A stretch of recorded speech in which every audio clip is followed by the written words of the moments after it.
चित्त की विशुद्ध स्थिति में ही शुद्ध स्वर्ग बसता है। ये वाक्य है स्वाधीन चेता सदगुरु संत सम्राट कबीर साहब जी का। कोई भी इष्ट जो चित्त न डोलाए। मानो साहब बैठे हों, लोग पूछे कि साहब जी स्वर्ग कैसे मिलेगा, तो साहब ने शत्रुघ्न में कहा कोई भी इष्ट जो चित्त न डोलाए। अगर तुम्हारा चित्त निष्कंप हो जाए, निस्तब्ध हो जाए, तो बस वही स्वर्ग की स्थिति है। ये तो सब जानते हैं कि सदगुरु कबीर देव आकाश पाताल की बातें नहीं करते और धरती की बातें करते। मन और बुद्धि के बीच की अवस्था चित्त। मन से मनन होता है और बुद्धि से निर्णय होता है। इसके बीच की जो स्थिति गुजरती है वही चित्त की स्थिति है।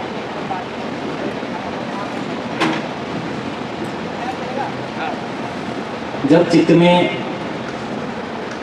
सारे राग द्वेष धुल जाते तब एकदम मक्खन बन जाता है।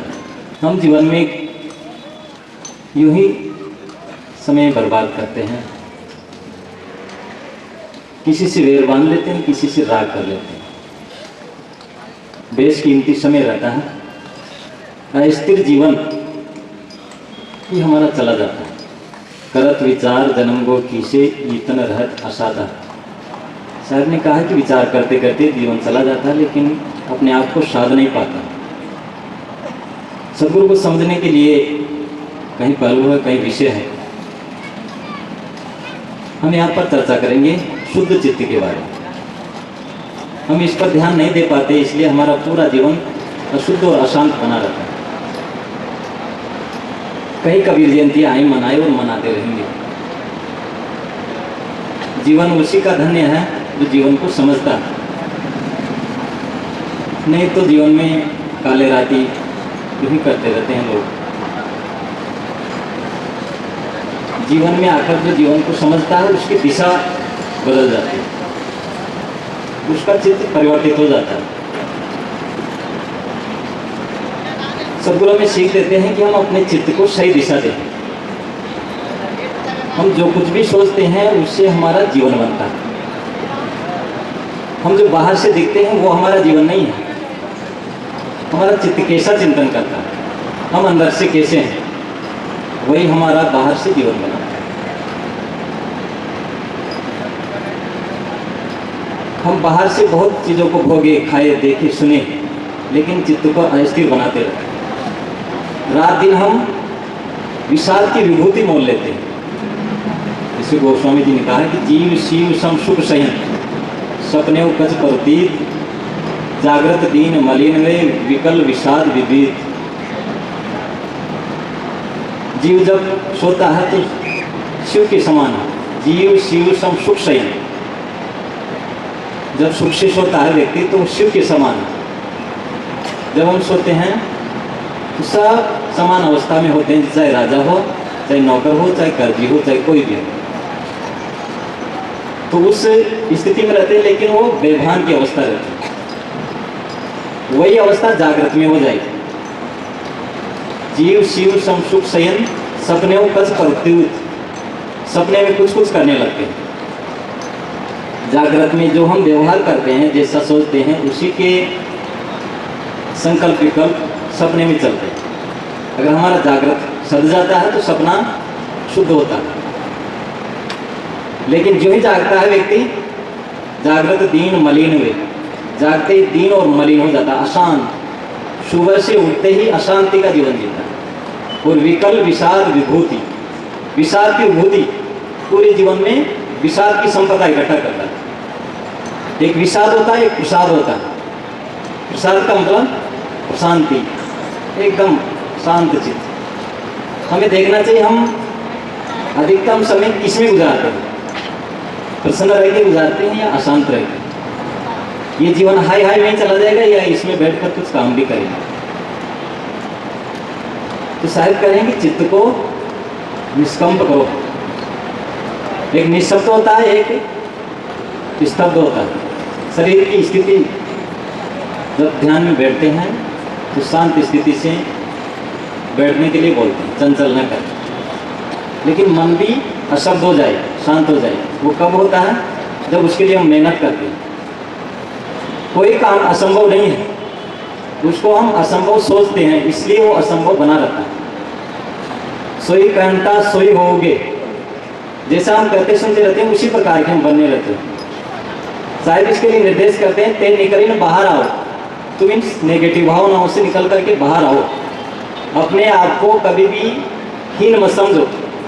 प्राय लोग कहते रहे महाराज हम तो ग्रस्त हैं, हम नहीं कर पाएंगे। ग्रस्त हो चाहे विरक्त हो,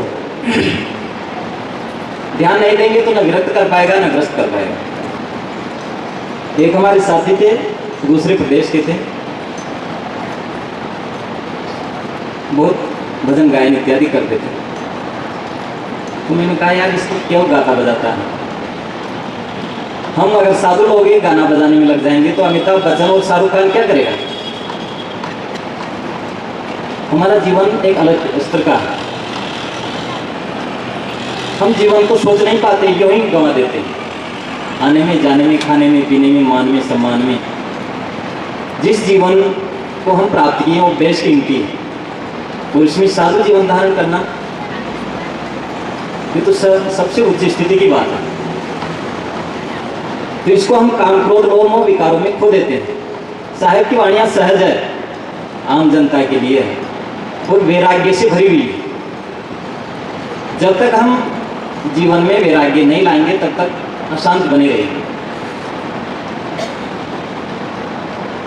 एक लेखक हुए हैं स्वेट मार्डेन, बहुत अच्छे लेखक हैं, उनकी बहुत सी पुस्तकें हैं, लेकिन उनका जो पूर्व जीवन था बहुत अशांत और दुख से भरा हुआ था। हुआ क्या, वो किसी लड़की से प्रेम करते थे, तो बहुत ज़्यादा उससे लगाव हो गया था, लेकिन वो उससे प्रेम नहीं करती, तो उसको छोड़ के दूसरी जगह चली गई। तो स्वेट मार्डेन उसी के अवसाद में, चिंता में, डिप्रेशन में आ गया, तो रोज उसी की चिंता करे। करीब 1.5 साल तक उसी के बारे में सोचता रहा हो। याम चिंतयाम सततम मयि विरक्ता, जैसे भरतृ जी ने कहा कि जिसका मैं निरंतर चिंतन करता हूँ मेरे से विरक्त है। इसी तरह से स्वेट मार्डेन उसका चिंतन करते थे, लेकिन वो दूसरे के पास चली गई।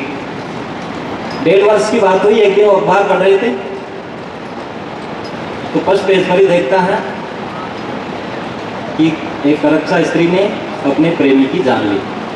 नीचे पढ़ा तो देखा जिससे स्वेट मार्डेन प्रेम करता था वही लड़की। वो धीरज की सांस लिया, वो सोचा अगर मैं उससे प्रेम करता तो आज मेरी यही स्थिति होती, उसकी जगह आज मेरा शरीर शांत हो जाता। उसके जीवन की दिशा बदल गई, उसने अपने विचारों को सुदिशा प्रदान किया। हम क्या कभी कभी अवसाद में, चिंता में और गलत विचारों में अपने से घेर लेते हैं, उन्हीं विचारों को सोचते हैं ज़्यादा, तो फिर उन्हीं विचारों से हम उभर नहीं पाते। विचारों का ये नियम है कि जैसे विचार हम रात दिन करते हैं उसी तरह के, जैसे हम सर्दी, जुकाम, बुखार, कोई भी रोग हो, बार बार उसी के बारे में सोचेंगे तो हम रोग को बुला रहे हैं। भूल जाइए रोग को, भूल जाइए चिंता को, भूल जाइए अपने दुश्मन को। आप हमेशा अच्छे विचारों में तल्लीन रहिए। तो अपने को निकाला और विचार किया, लेकिन फिर भी वो अशांत रहता था। खूब पैसे थे, रायल्स कारें, बड़ी बिल्डिंग, तो उसने एक छोटी सी बिल्डिंग बना ली, 1-2 कमरों, एक नौकर रख लिया, एक कार रख ली, और सहज और गरीबी का जीवन जीने लग गया। तो अपने आप को सुखी और शांत पाया। बाहर की चमक दमक से किसी को सुख नहीं मिल सकता, केवल दिखावा है। जब तक हम अंदर में नहीं लौटेंगे, चाहते चाहते भटकते भटकते मर जाएंगे, अशांत बनेंगे। चाहते ही चाहते में चाम का चाकर बना, कुछ नहीं मैं चाहता विराग संजीवनी में संदर। चाहते चाहते पूरा जीवन हम भटक के मर जाते हैं। अच्छा की स्थिति में पहुंचे, उसके लिए सदगुरु हम बारंबार वैराग्य का निर्देश देते हैं। संसार से मोह हटाकर निर्मोह बनो, और उसका चिंतन करो जिसके चिंतन से शांति मिलती है, और चित्त को स्थित करने का काम करो। चाहे हम कितने ही बुरे रहे हो पूर्व जीवन में, उसके लिए कोई चिंता और पश्चाताप करने की जरूरत नहीं है। आज हम अपने को बदलें और शुद्ध दिशा प्रदान करें। जब हम विचार बदल लेते हैं तो पिछला जीवन बहुत जल्दी जल्दी बदल जाता है। जिसके लिए हम कदम उठा लेते हैं बहुत जल्दी जल्दी हमारा जीवन आगे बढ़ता चला जाता है। इसलिए कभी किसी को हताश नहीं होना चाहिए, उम्र की दृष्टि से, वर्ण जाति की दृष्टि से, किसी भी बाहरी दृष्टि को लेकर। और हमें अपने व्यवहार को, कार्य को, चिंतन को बदलना चाहिए। आइंस्टीन ने कहा है कि जब तक हम वही चिंतन करते रहेंगे जो आज दिन तक करते आए, तब तक हमको वही मिलता रहेगा जो आज दिन तक मिलता आया है। तो सोच में परिवर्तन करें, चित्त में परिवर्तन करें। चित्त हमारा जब शुद्ध जाता, धुल जाता, तो उसमें ही शुद्ध स्वर्ग का निवास होता। जब अंगुलीमाल डाकू था, वो महात्मा बुद्ध की शरण में आया, तो बुद्ध ने उसको कहा कि जाओ भिक्षा मांग के लाओ। वो तो एकदम डर गया कि मैं तो जीवन में दुश्मन बनाने का काम किया हूँ, मुझे कौन भिक्षा देगा। कि तुम जाओ और तुम्हारे चित्त की हर एक स्थिति पर नजर रखना, तुम्हारे चित्त में तुम्हारे विरोधियों के प्रति क्या भाव आए। वो गया, उसने सोचा मैं किसी के प्रति कोई प्रतिक्रिया नहीं करूंगा। तो उसको कोई पत्थर मारता, कोई क्या करता है, मारता पीटता लाठी से, वो एकदम लहूलुहान हो गया, लेकिन एकदम शांत, प्रतिक्रियाहीन जीवन बना लिया।